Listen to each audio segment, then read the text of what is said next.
Welcome to Subramani. Uh, I've titled this The Problem of Experience. So, let me tell you what I learned from 2020 and the perils of experience and the perils of overconfidence. When you're a lot of experience, you tend to draw from your past experience. So, let us take January 2020. I thought there was a problem in China. There was Trump making his trip to Ahmedabad and holding hands with our Prime Minister and all that. And I never thought that it's going to be a very big problem. But sometime in February, some of the alarm bells were set up because there was a problem in Italy. And Japan closed down some schools. And Japan, of course, normally reacts very fast, but reacts with a lot of fear. So I still thought, okay, maybe it will be a localized problem. I really didn't think in much bigger terms. But when other countries started talking about it and deaths started, I little bit panicked and I said, this seems to be very different. Typically, like they say, this time it is different. So I said, well, now something is happening. And then the Indian lockdown came a little later, and it was pretty severe. I mean, our PM came online and said there will be a lockdown, and it was severe, and it was hurtful, and it would hurt the economy.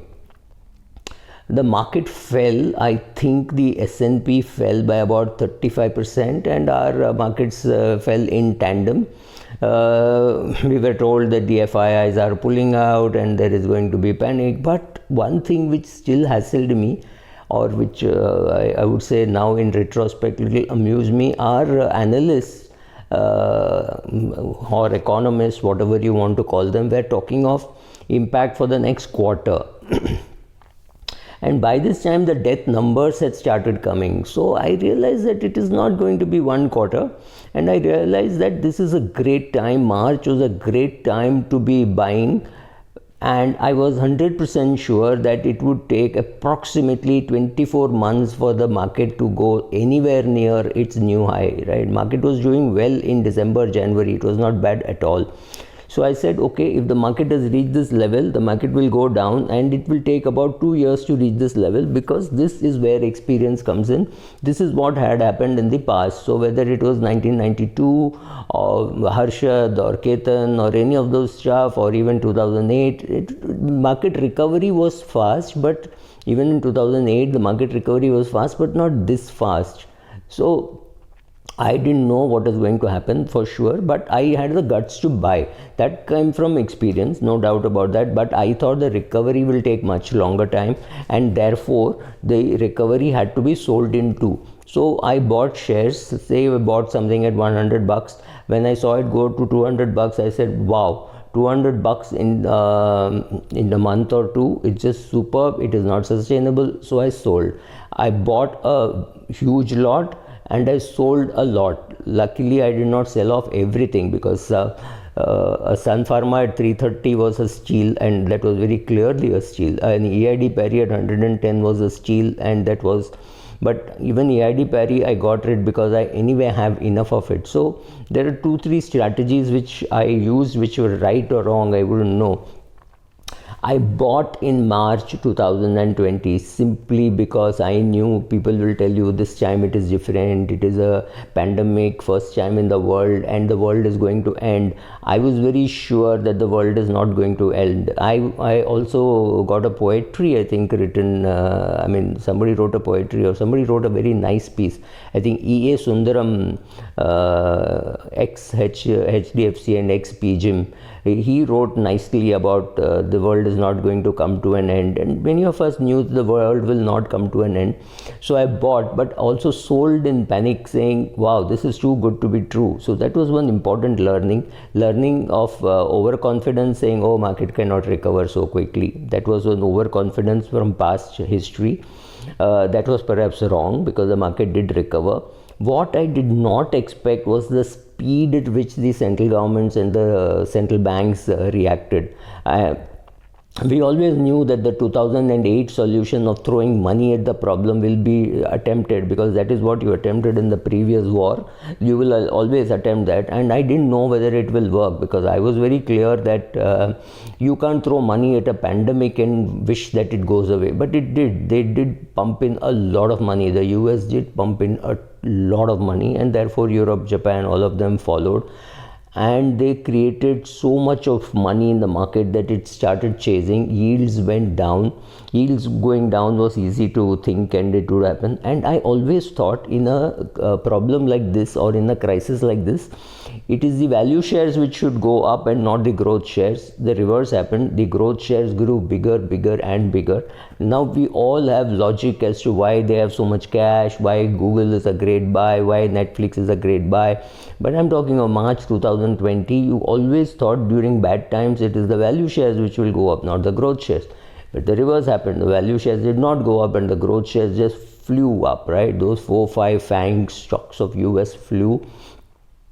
Luckily, I was participating in that in a very small way in a US fund, and yes, that was an advantage. But that was, I did not think that the US markets will fly so much and Indian markets won't. But both markets anyway did go up.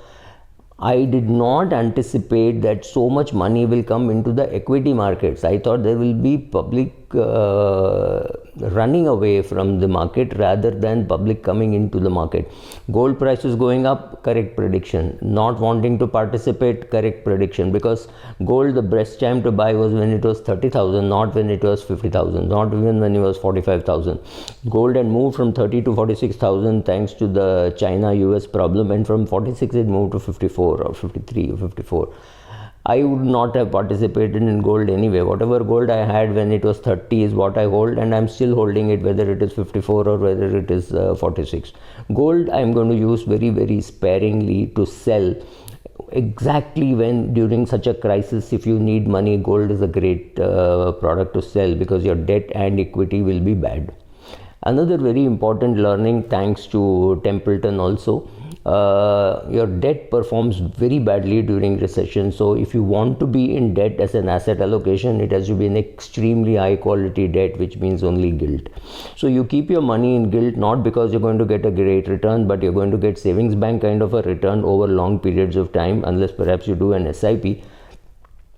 And you should be willing to sell that during such times, because that is the only thing which will sell. Corporate bond debt does not sell as easily as your gilt does. Of course, if you are in a mutual fund, you should not have a liquidity problem, except for crisis, something like Franklin Templeton. But what is to say that it will not repeat? Right. So these were some of the learnings from the 2020 bear market and the 2020 bull market, right? Both happened together. Luckily for me, when the market started going up, I did not touch any of my old portfolio, which anyway went up. So whatever I bought in March 2020, some of it only got sold. So I hugely benefited. But this learning was, I did not expect such a quick recovery simply because of my past baggage. So I think it's very important for investors to shed their past baggage while learning from that. That's not easy, right? You have to do both. The speed at which the government pumped in money, the speed with which people pumped money into an economy, or rather into the equity markets, that was quite a stunning thing. Then the companies with cash value going up, like Google or Netflix, or even many Indian companies like TCS, and that was a lesson. So it was not value which went up, right?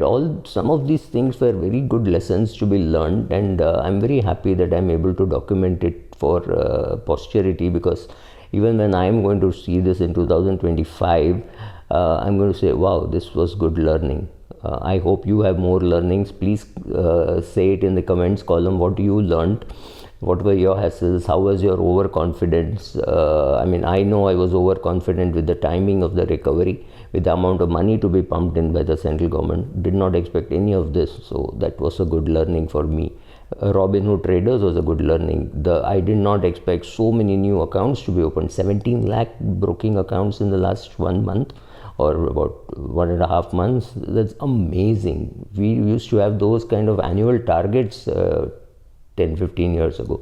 So I think I did not anticipate any of this. So I'm very happy. I'm a shareholder of these banks and broking companies. So I participated completely unwittingly. That's it. Thank you.